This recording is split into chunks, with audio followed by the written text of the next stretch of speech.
Right. Okay. So, welcome back to another episode of the Manchester SEO podcast. People are always saying to me, James, why don't you get more SEO people on the podcast? And today we've got one of the best. So, we've got Stephen Solademi from SOS Creativity. No mistakes this week. And thanks for coming on. My pleasure. Thanks for coming in. And so, for the benefit of people that don't know you, tell us more about yourself. What you're up to at the moment, that's probably a good, What I'm up to, a good place to start. what I'm up to at the moment, there's so much happening. So the agency's turned into a group. So what that essentially means is there's multiple agencies underneath the umbrella, and each agency specializes in different things. Okay. One of which is search engine optimization, or what we like to call success on search. Got that going on. We've got a few software in the SaaS space that we've developed as well to enable whether that's startup with marketing or whether that's marketing attribution. We've got that going on. And then because I love e-commerce so much, we've got a couple of e-commerce brands within the group as well. So yeah, it's busy at the moment. Full on. Well, thanks for giving us your time, as precious as it is. You've got a book as well, Success on Search. It's quite a big thing, creating a book, isn't it? It takes a lot of time. It takes a lot of time and a lot of discipline, for sure. And I've done a lot of hard things in my life. That's one of the more mentally taxing and discipline required hard things I've ever done. Because most people think you write a book, you sit down for hours and hours and hours. In my opinion, that's not how you write a book. You write a book by dedicating anywhere between half an hour to an hour every day for like 9 months straight, nonstop. That was how I ended up writing the book anyway. So you had to be disciplined. So, SEO is a funny thing, isn't it? It's not something that, it's like something you fall into half the time. How did that start? How did you get into the world of SEO? It's interesting. So when I was 14 years old, I built my very first website. So this is going back 2006. Okay. And after I built the website, so I was teaching myself how to build websites. That was on like using Adobe Dreamweaver. That was when that was the gold standard to build websites. So going away back then. And when I built the website, it was, okay, how do I then get people to show up? I was a 14-year-old kid. I didn't have money. And back then there was nothing like ads anyway. So you just had to push up. Social media was starting to become a thing back then. So it was, okay, I need to find a way to bring people to this website. And then I started looking online, looking at forums, like watching so many different videos. And then there was a day I managed to have, because I was always numbers driven. So I had Stat Counter, so one of the OG analytical tool on the website. And then it showed me there was 1,000 people live on the website in 24 hours. So that day I was like, whoa, this is crazy. And then I flipped that website into an e-commerce website. So when I did that, I started what is now known today as dropshipping. So I used to go on because it was a sports niche, the website that I had. So I'd go on Sports Direct's website on their sales section. Everything they had on sale, I'd take it, put it on my website for normal price. And then when people bought it, because I was getting people onto my site, so I used to stream like football, wrestling, like it was very, very sports dominated. And when people would buy the product from my website, I'd go to Sports Direct, buy it, and just ship it straight to them. Well, that's modern day drop shipping, isn't it? And that was where the journey began of, okay, there's something called organic marketing, search engine optimization, and so on and so on. And then it just kind of developed from there. As I naturally progressed in my journey of building websites, it was always a part of me. So whenever I build websites for people, make sure the foundation was set right, because I knew the importance of it. And as the agency progressed, then it started as a web development agency. Then it turned into web development and social. Then it turned into web, social, and SEO agency. And over the years, I worked with a couple of SEO people to kind of study, learn how they're doing things. Because I was very raw and I was just doing it the way I did it. So after a couple of courses, I was then able to take the way that I was doing things, then crystallize it, learn the way other people do it, Then over years, developed my entire framework, which is now what we use at the agency. And yeah, it's generated over 150 million pounds in organic revenue. So it seems to be working. Just a little bit. Sounds good. You sound quite entrepreneurial like naturally entrepreneurial. Where does that come from? Is that a family trait, do you think? I don't think so. I don't think so. None of my family are entrepreneurs. No. My mom isn't, my dad isn't. They're quite resourceful, eh? Very resourceful. So if you're born and raised in Nigeria, you're naturally resourceful. Like you've got that in abundance. So that has never been an issue. I've always been resourceful. But I didn't know I was an entrepreneur, right? So when I told this story on a different podcast before, when I was 9 years old, I used to help my mom. My mom had a shop. My mom wasn't an entrepreneur. My mom was a nurse, a registered nurse, but she was very high up in her profession.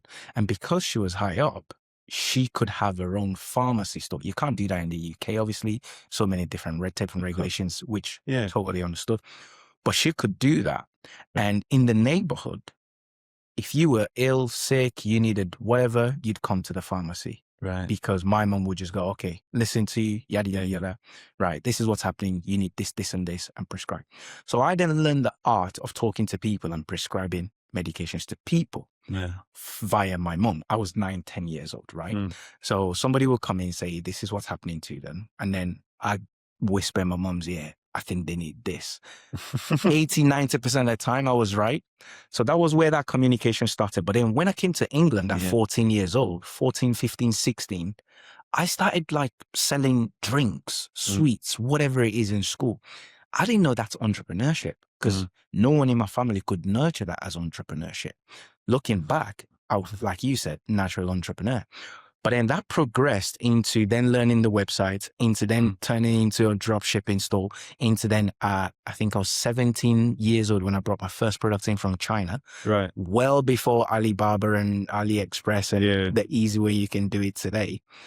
And it was like, to me, it was just, oh, this is what you do. I wanted to make a bit of money. I was always confident. I was always willing to try whatever I could try to get my hands around.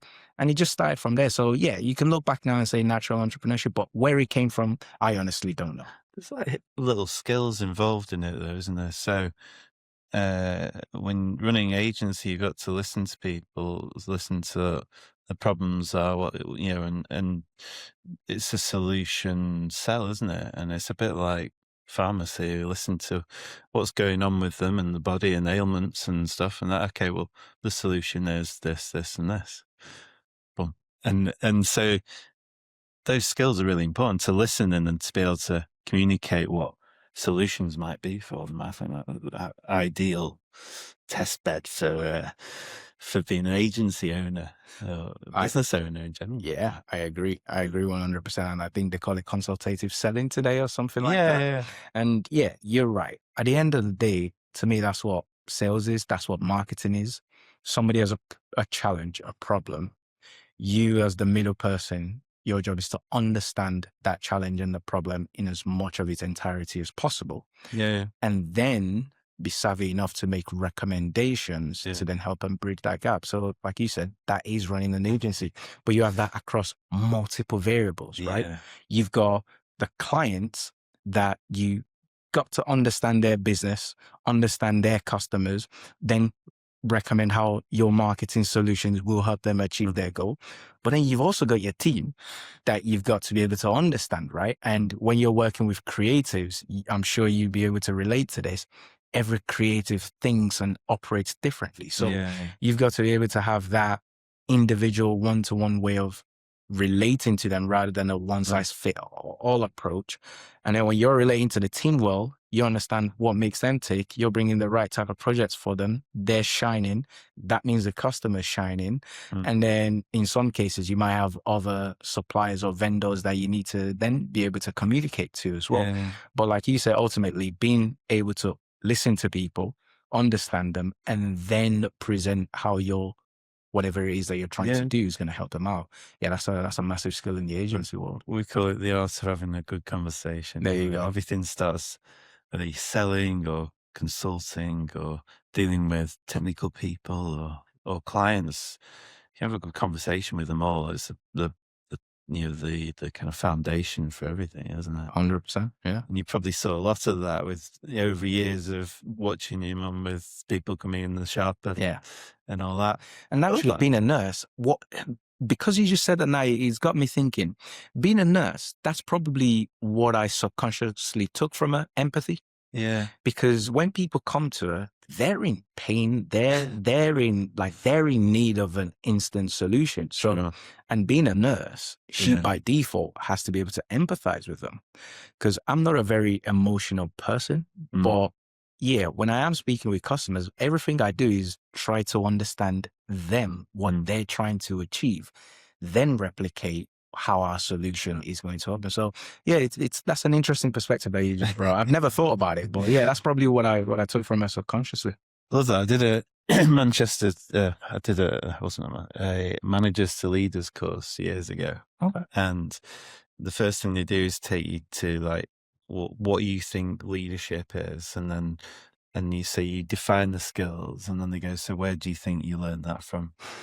And it's weird where he kind of comes from. It all came from my mum as well, and I was watching her as she ran this sports club that she ran, and the different age groups and people, and then organization, and then it was fascinating to work through that process. So I'm always fascinated with, well, where did you get that ability from? You learn it from people. It's rare that it's just like it comes from somewhere.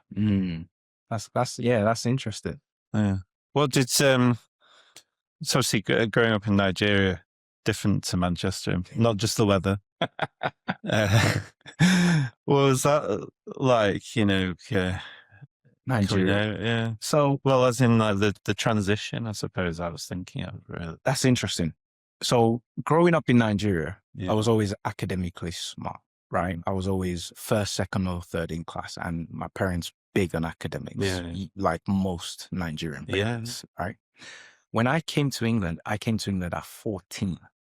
That's a very pivotal age because at 14, you're in year 10. Yeah. You're getting ready for like GCSEs. You're getting ready for, after one more year, you're going, is it sixth form? Is it college? Is it no more education? Is it like, there's a lot of things happening in that age. So when I came to England, I was July 17, 2006. And school, so I couldn't get a place in a school because apparently the schools near the area that we were living all fully booked. And I can't remember what time school started. Is it like August, September school starts? September. Usually, so I couldn't get into any school near me. Everyone then started school in September.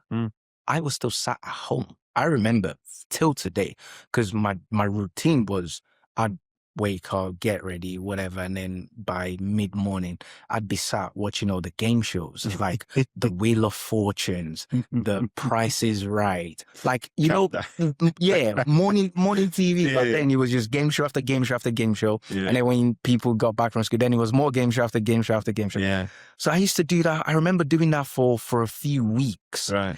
And eventually I got a placement in a school, but it was very, very far away. I had to take like 2-3 buses to get there, but I was able to start school. When I eventually got to the school, I couldn't pick my own subjects. So back then you could pick, I want to study this, I want to study this, I want to study this. I couldn't pick my own subjects. So I was just placed into random classes. And some of the classes I was placed into like the lower band. So because the school, the way it operates, there was a set A and a set B. And in set A, there was maybe 3 to 5 different class groups, B, 3 to 5 different class groups. And depending on where you're in, that impacts your grades and the highest grades that you could get.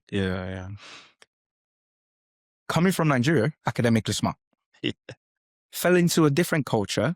And then the classes that I was chosen for, believe it or not, I only left school with 4 GCSEs.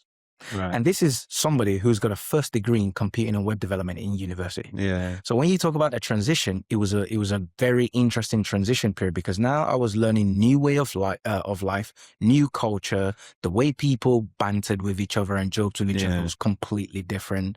The way the education system, like, I thought I was smart, but certain ways that schooling. So in Nigeria, when you're smart, you're typically good at memorizing stuff. But then what I found was, when you first came to England, memorization wasn't the way to learn. It was essentially almost regurgitation, where you've got to have read something, learned something, then you put it into your own words in an essay, especially in English class. So that was a natural transition. I mean, I was put in dance class, for example. I was like, this sounds great when you listen to it. I was the only guy in a dance class of 19 other girls at the time. Seems ridiculous. That sounds like, but no, that was one of the most terrifying things ever. What was I doing? I was doing ballet at one point. Right? So what are we doing dance for at school? It's ridiculous. So that was the natural transition process for me before I then eventually, I only got 4 GCSEs, but maths and computing, I was always good at. Right. I moved about 5 different maths class, because, like I said, they started me in the B band. But every few months, like, right, you're already smarter than the syllabus. We need to move you to the next one. We need to move you to the next one. We need to move you to the next one. So those were the 2 subjects I was very, very good at in school. And then after that, I resat to make sure I could get the 5 GCSEs, then went to college. But then as I was transitioning into college, I've understood the system better. Then I then became a bit better academically before then going to university and then getting back to my full self. But yeah, it was an interesting transition process. It's tricky that, especially because it's not just academic. You kind of learn more about how you communicate with people and things like that. From what I've been told, like, Nigeria is quite disciplined. So in schools and with parents as well. So perhaps that's where the discipline came in. Very, very disciplined. And then was it a bit kind of freer over here? Is it? Or yes, it is freer, but to some degree, I would say too free. Yeah. Because then if you're not mindful, you could, I guess, you could go down the wrong path very easy, because you're left to your own devices. No one's telling you what to do, which we think that's good freedom. But I don't know if you're into books and Ryan Holiday. Right. One of my favorite things from, I can't remember the name of the book. I think it's his last book, when he talks about discipline. I think it's Discipline is Destiny is the name of the book. Yeah, Discipline is Destiny. And it's like, for you to have freedom, the ultimate freedom comes from being disciplined, because people always think freedom is the ability to just do anything and whenever you wish at any time.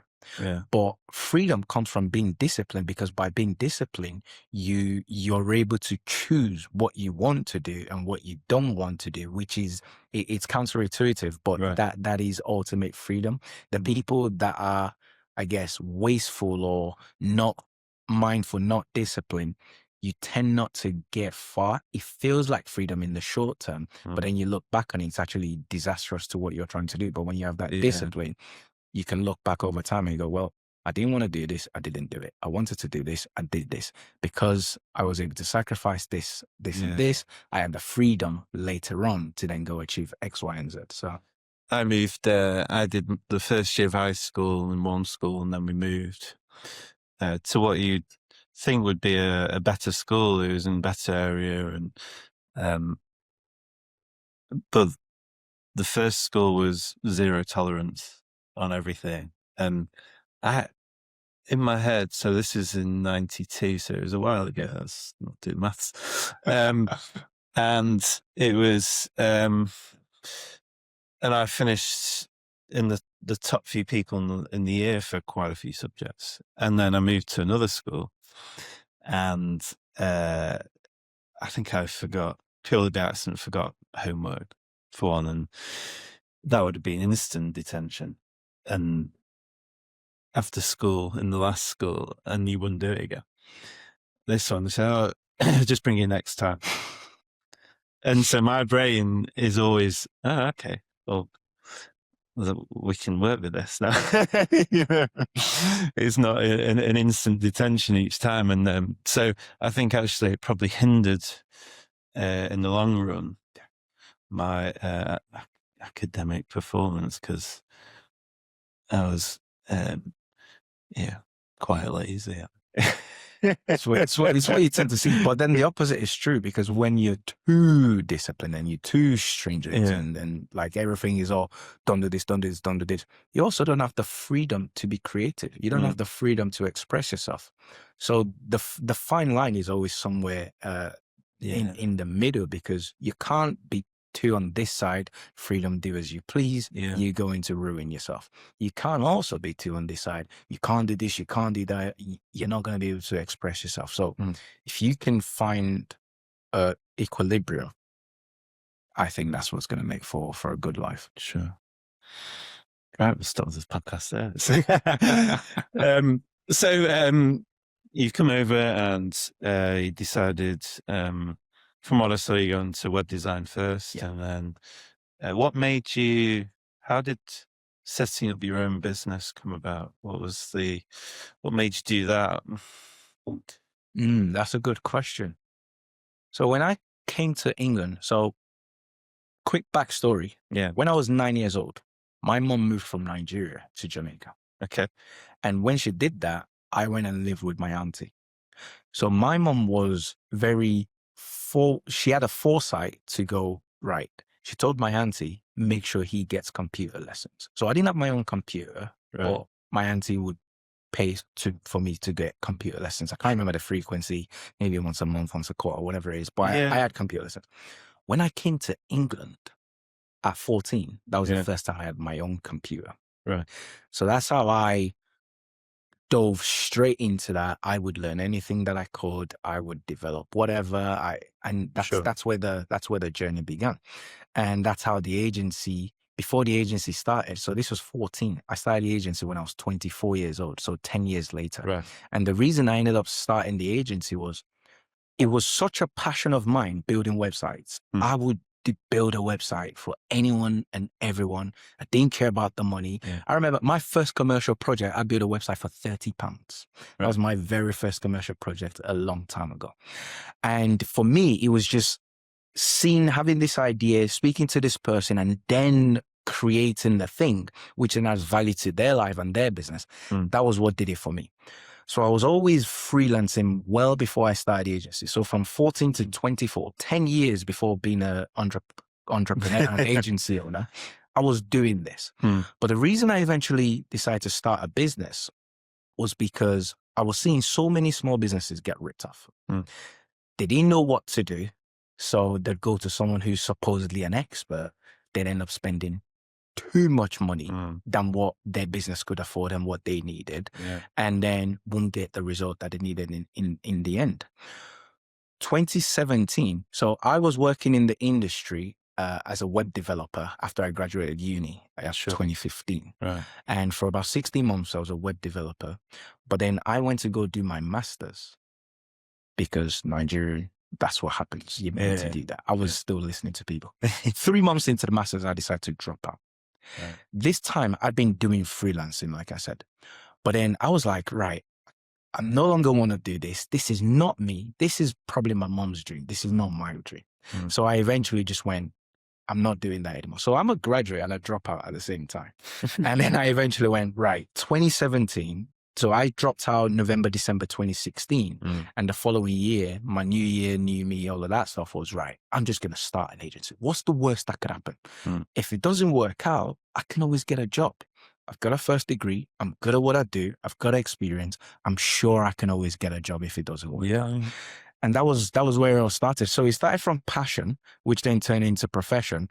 And then the goal is to try and make it purpose, I suppose. But that's where it started. It was about helping big people, making sure people don't get ripped off, doing the right things. And because I love doing it anyway, just do things on my own terms.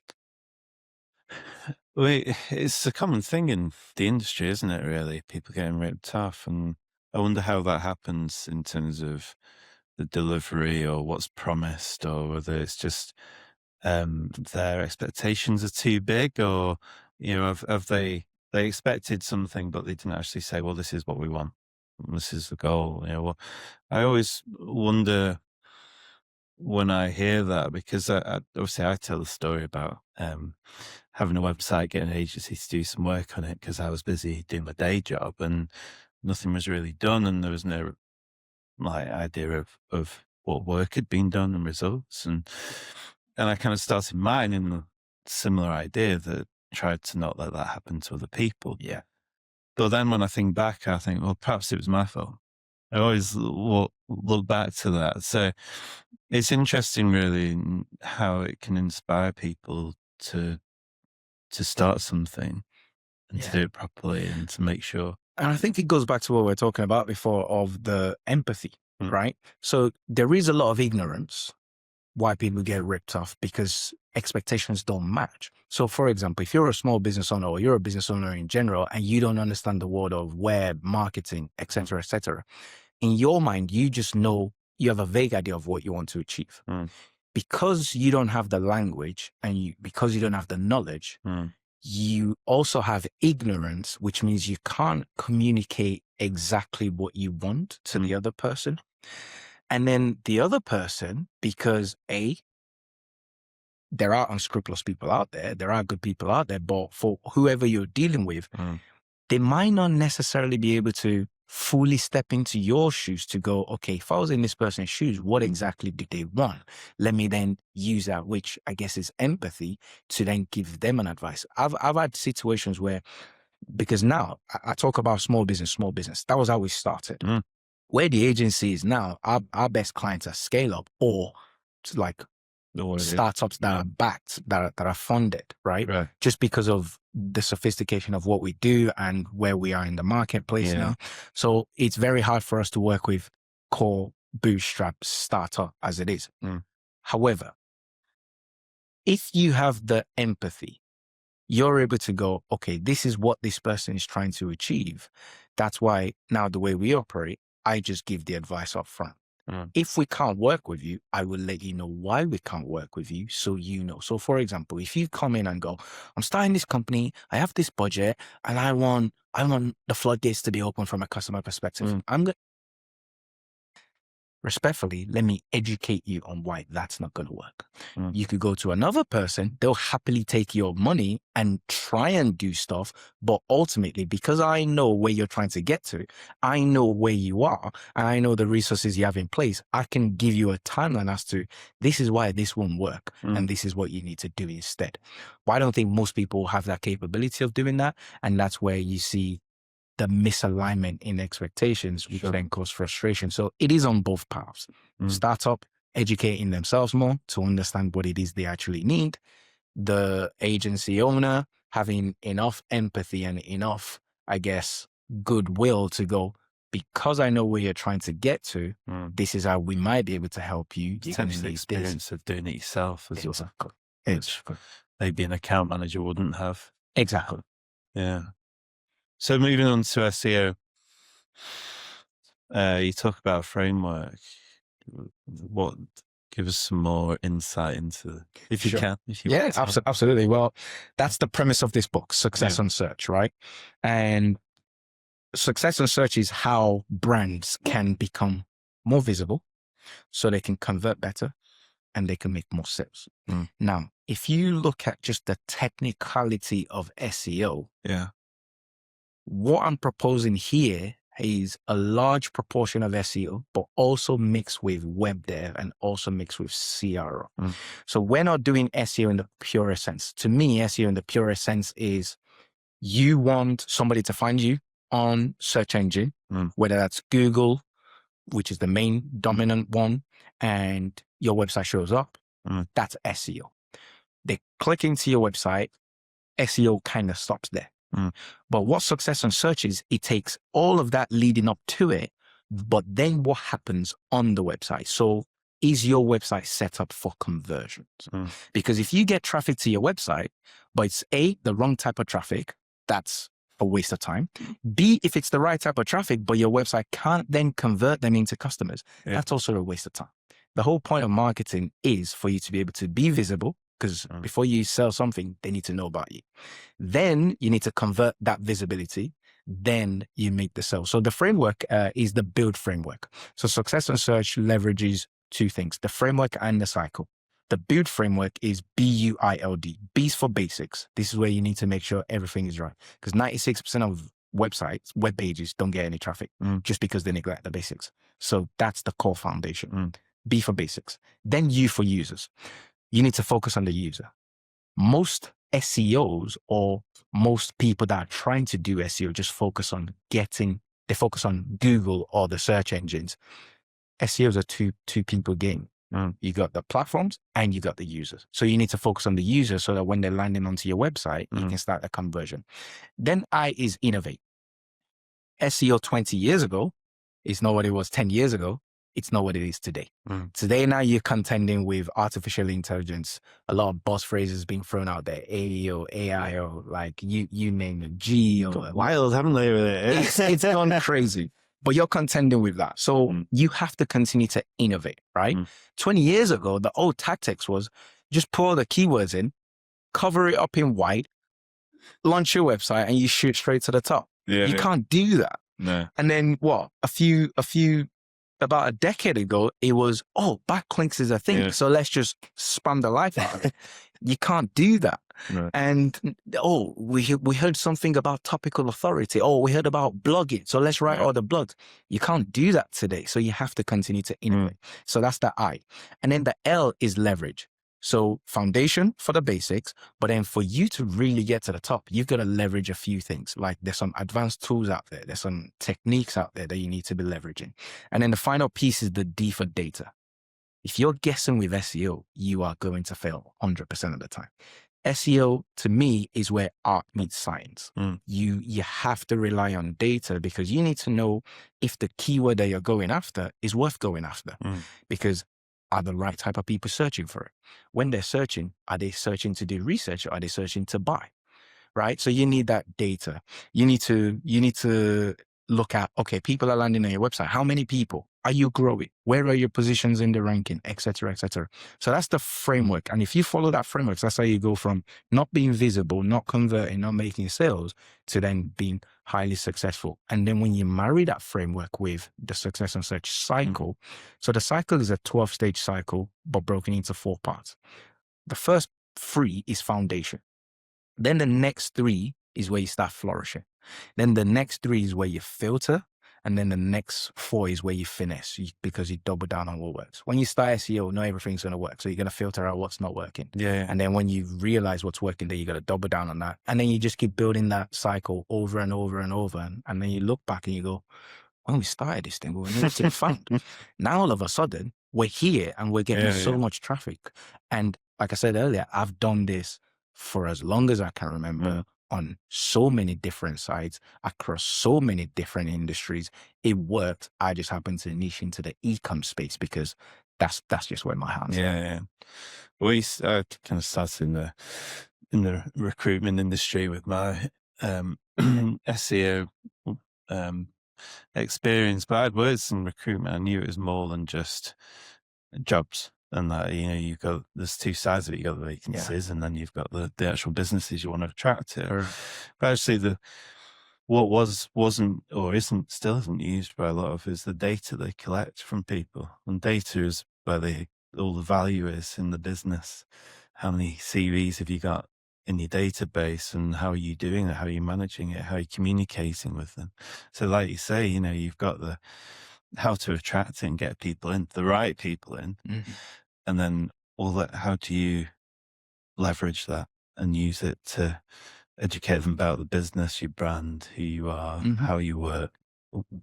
There's maybe vacancies that might be interesting to them. And so it's interesting you say about that next level.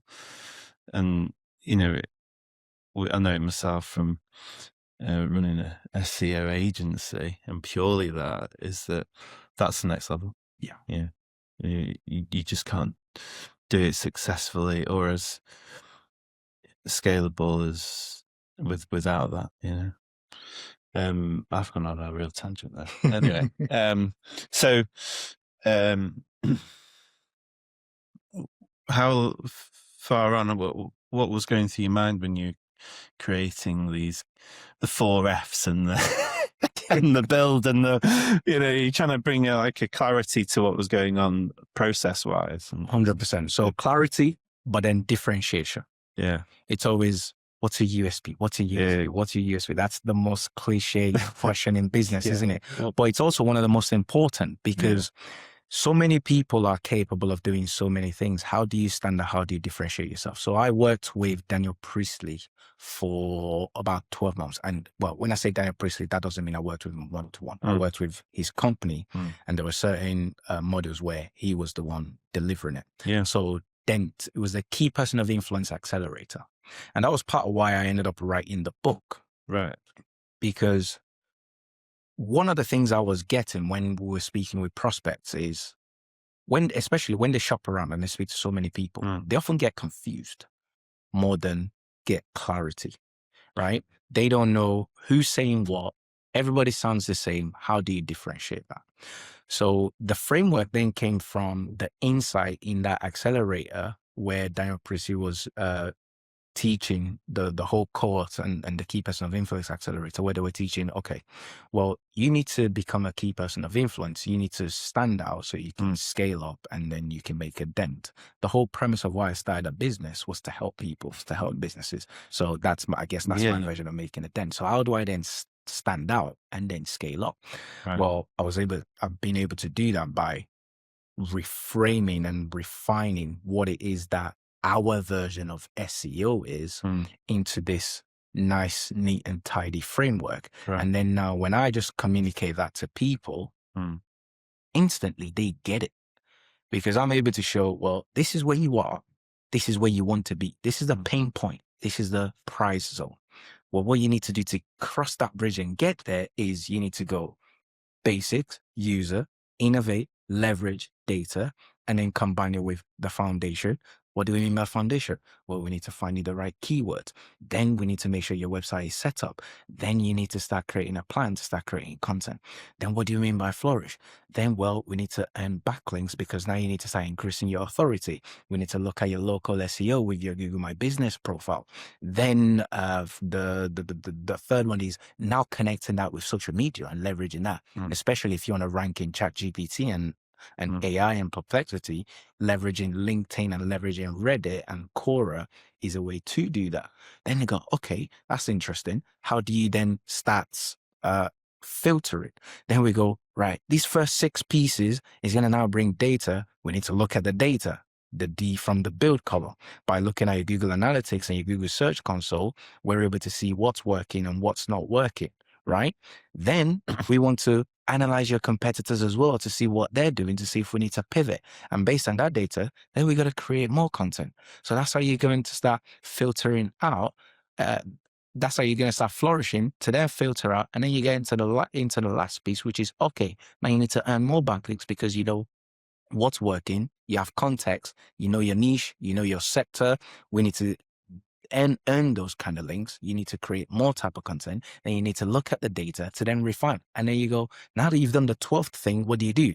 You double down and you go again, because all of that now shows you way more keywords that you can go for, and you just repeat and repeat. So when I explain that to them, and there's some diagrams in the book that shows it in a nice visual way to understand it, right, they go, I get it now. Yeah. Why can't anyone say that before? What I've realized is the people that love talking about SEO are other SEO people. Business owners typically don't care. They want results. They want to be visible so they can get more people into their ecosystem so they can make more money.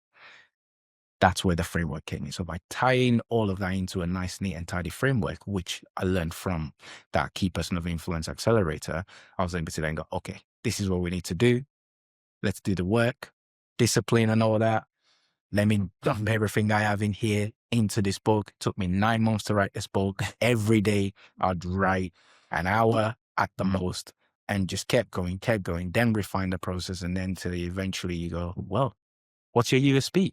Well, our USP is no one has this framework. That's a framework I came up with. No one else can say it's theirs. This is how we do things. And that's where everything can stem from.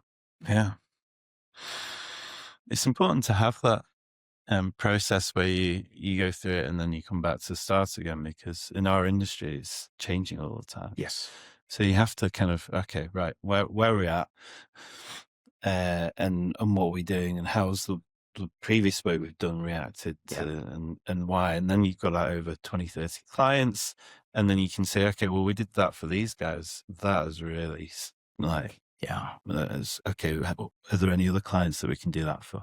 And so it's that extra level, isn't it, where you can adapt and be agile. I hate that word, but it's like being dynamic. But it's being able to adapt quickly to changes in what's going on, because next week could be quite different to this week. 100%. So, if people ask you, what need work on my SEO, do you give them any advice? Clearly not going to become a client. Where would someone start? So if they're not going to become a client, where would they start? Yeah. Well, just at a high level, it doesn't have to be like. Sure. I mean, the natural shameless plug is go buy my book. It's not from there. YouTube channels does it a little bit.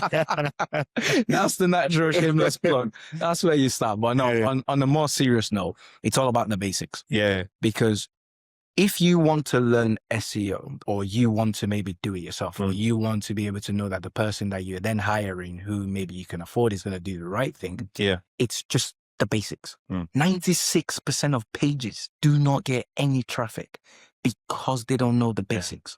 So what is the basics? What words are your ideal customer using to find what it is that you sell? Know them. That's basic. Don't guess. A good example that I always use in the e-com space, you see people when they're creating their collections, they call it this fancy name. Like say it's clothing or whatever. It's like, this summer bloody blah locks collection. And I'm like, your customers don't know what that means. Your customers aren't using those words. You need to be, SEO is so simple when you understand it. It's KISS, keep it simple, stupid, right? What words are they using? Use the same words for whatever it is that you're selling. So that's the basics. Then know where in your website to place those words. We got the title of the page. We've got the meta header of the page. Without getting too technical, that's just what Google will see that page is called, right? Exactly. So in the basics column, there's 3 things we look for: keyword research, on-page SEO, and technical SEO. Technical SEO just means, does your website work? And does it work very well? No broken links, no pages that you can't get to. The image loads up very quickly. You've explained what the image means, because people neglect that there are so many quote unquote disabled people that use websites. And by having things like, in industry, we call it the alt text, which is to guide them through that also helps searches. Believe it or not, Google image search is the second biggest search engine there is. These are the basic stuff. So if anyone wants to start, just learn those 3 things. Know the words that your customers are using. Make sure you're using them on the right parts of your website, and make sure your website works very well. You do those things, you'll be further than most people in your industry. We started with a new client. They've got 10,000 pages, slightly too many, but probably 2,000 products.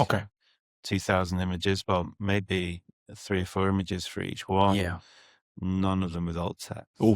And you're like, so,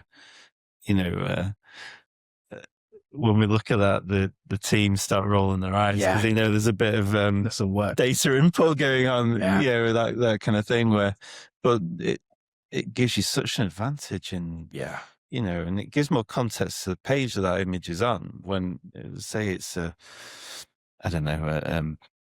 bolt or a screw, and you've got an image that says what it is on there in the alt text, gives the whole context to it. You rank higher.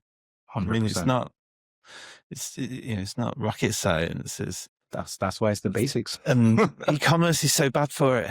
Because what they do is they'll create these massive sites, they'll put everything into a database and expect it to rank. Whereas each page could actually do it a little bit extra. 100%. Can I give you a tip for that? Yeah, go on.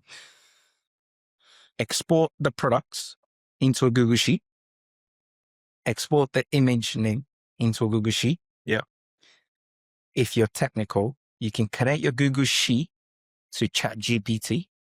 Okay. Write a prompt that goes, analyze this image. So you're setting up a mini agent. Okay. Write a prompt that says, analyze this image. These are, and then you have it on the side of the sheet, on the column, you have all the keywords that you're trying to rank for. Yeah. You write a prompt, analyze this image, write the most appropriate, make your prompt better than this, but this will work. Write the most appropriate alt text in line with this keyword and your interpretation of the image. Yeah. And then you just drag that down using Google Sheets formula. Yeah. If you've got enough credits on your API key with ChatGPT, just do all the work and then you're just reviewing rather than your team spending 3 weeks trying to manually do 2,000 image. Let AI do the heavy lifting and they can review in 3 hours, tighten it up, and then you upload that back to the website and you'll be good. Right. It's the first thing we'll be doing when we get back. Yeah. It's amazing what AI can be useful to reduce these kind of tasks that you do. So, I've been thrown by that actually. When you look back to, I was going to do the usual, when the kid that first came over here, would there be any kind of, advice you'd give him? Let's do that then. Okay. Is there anything that you'd say to that kid that's just come over to this new world and new school, and from what you know now as a business owner that's doing well? Yeah. I would say be patient with yourself. It's not going to happen overnight, but you're going to be just fine. You're going to be just fine. Be patient with yourself. It's not going to happen overnight. You're going to be just fine.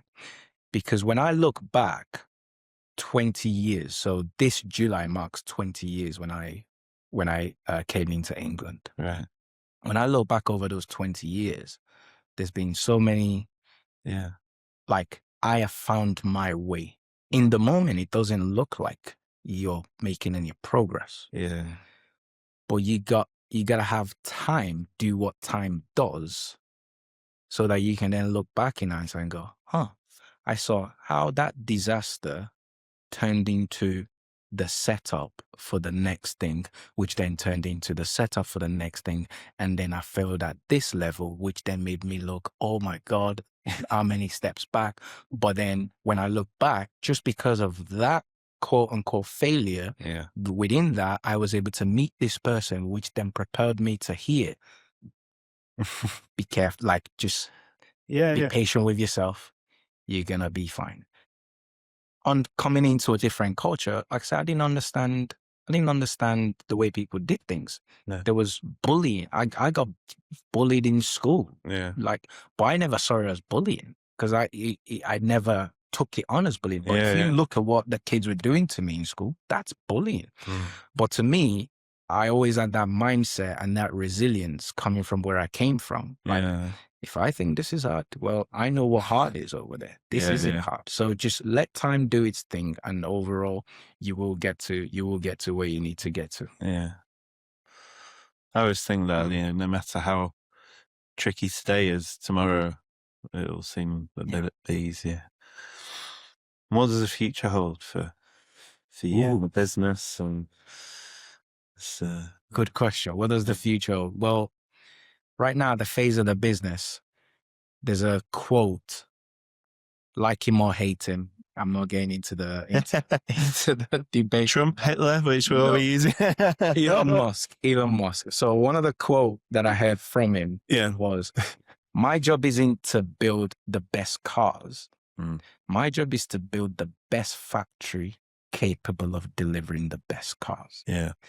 That's what I'm doing right now. So I've got the technical skill set and the technical know-how from experience. Yeah. These days, I'm not actively in there like that because I'm impacting the team. I'm putting the framework in place. I'm setting the SOP. I'm essentially building the factory, which is the agency, so that the team can continue to deliver for a client on all fronts. And because of one of the group framework, which is guaranteed growth, we've got traditional marketing, creative marketing, performance marketing, and systemic marketing. So my job is to assemble the right type of people in the organization so that whatever client we're dealing with, whether it's a one service or whether it's a combo service, depending on where they want to go, we can deliver the best car because the factory is capable of delivering the best car. So that's what the future holds. Keep growing the group, keep tinkering with some ideas and coming up with more products that can help our clients. Because I told you earlier, I started to help startups. Yeah. Now, where the agencies are, unfortunately, most startups can't afford what we're doing unless they're backed, right? We've got a couple that are backed that we're doing some cool stuff for. Yeah. So that's still in the back of my mind. Never forget your why. Why did I start? So one of the things that we're building this year is artificial intelligence tool called AMSOS AI, a marketing superstar on steroids that helps startups be able to market their business to get to a level where they can then go work with agencies if they don't have budget. So that's a cool project that I'm working on now. That's going to sit in the SaaS column of the group. So that's what the future holds. Keep making sure the team's capable of doing what they're doing by me creating the right environment for them. Because then they can look after the client well, so the client's happy, and then keep tinkering because sometimes this brain don't sleep. And whenever I get some cool idea that we can implement, we find a way to implement it. But ultimately, what we're doing is to help people be visible, convert better, make more sales. When you're growing the business and acquiring other agencies and other specialists and the main things you've learned from adding new people to the group, because you grow a business in your kind of, not image, but with your values and everything like that, and as you get bigger and bigger and expand, it becomes harder to control, doesn't it? Is there anything you picked up over that time or advice you'd give people about doing that? Yeah. So in 2021, we grew from 6 people to 21 people. Absolute car crash. Absolute disaster. It was the best year and the worst year of the business at that time. And what I learned was you can't just hire people just because they tell you they can do the job. I started a business at 24, never really managed people before. Now at 27 years old, I was managing 21 people. I was responsible for. So it was bound to be a car crash, right? So you have to know what bad people look like for you to then value good people. As we're growing now and I'm acquiring people, there's a lot more due diligence focused on what is the culture of that existing team. Is it going to align? Where are going to be the challenges? One of my mentors said this to me: as you grow, you need to pay focus on the interrelationships. So I have, at the moment, there's the people that I have working in the team. I have this relationship, my relationship to them, my relationship to them, my relationship to them, one-to-one across all the team, right? The strength of your agency comes in the interrelationship. How does employee C interact with employee E? How does employee F interact with employee G? That relationship is ultimately what defines if the business is going to be successful or not. And it's all about then aligning everybody in the same way. And one of the ways we do that is every single month we have a company alignment meeting. Literally, the title of the meeting is company alignment, because that's what it is. We get everybody on the call. Everybody talks, everybody gets to know each other, everybody learn one more quirky thing about each other. The opening line is introduction and something interesting about you that you haven't said before. That's literally the opening line. Because then you're starting to understand why are people doing what they're doing? Why are they working here? What makes them tick? What are the commonalities that you can find? First Wednesday of every month we did that. So 2 days ago we had this month. There's one of the ladies on the team. We didn't know that she was a footballer. And guess what? There's like 6 other people in the company who are football fanatic. all of a sudden that just sparked that extra connection and that interrelationship. Now there's a deeper meaning, there's a deeper connection. So it's all about that interrelationship and that company alignment. And when you get that, then on your recruitment process, you gotta be thorough. Now, to work at a company, it's a 4-step process, which means recruitment is slow, but that's the way it should be. Because now when we bring people in, more time than none, I'm not saying I'm perfect, but more time than not, we bring the right people in. And then if you realize you've got the wrong person, you got to cut them fast. It's harsh, but unfortunately, if you let the rotten apple stay in the basket too long, everything's going to get turned into sour. We had Pete Ackley on earlier last year, who's the non-exec director of the English Cricket Board. He worked with Gareth Southgate at the FA, and he's like, it's all about culture. You know, if the culture's right, that breeds good behaviors, and good behaviors, the results look after themselves. Exactly. And I love that. Build a factory. Let the factory churn out the Scott, right? That statement is stuck in my head. It sounds like a good place to end. It's been really nice having you on and chatting. Sounds like you've got a lot on the go. Where can people find your book if they want to have a look at it? Book you can get on Amazon. If you want to find me, just type in my name in on any platform that you use. You will find me, Stephen Solademi, or just type in Mr. SOS, the SEO guy. You will find me. We'll put that on the description of everything of the episode. And I really appreciate you coming in and talking. It's been a really good chat. Thanks for having me. It's been fun.